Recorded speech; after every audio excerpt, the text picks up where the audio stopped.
how to check the SIM card status if it is currently roaming or not roaming on the Samsung Galaxy S24 series. First, tap on the home button to go back to the home screen. Now on the home screen, swipe down at the top and then tap on the settings icon. In the settings page, scroll down to the bottom and then tap on About Phone. Next, scroll down and then tap on Status Information. Then tap on SIM card status.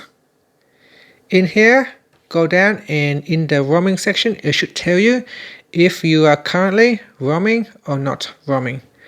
Now the purpose of checking this is to make sure that you are not roaming. If it is roaming, you may want to take decisive action and turn off your mobile data so that it does not cost you money. Roaming can be very expensive and costly, so you want to make sure it is not turned on.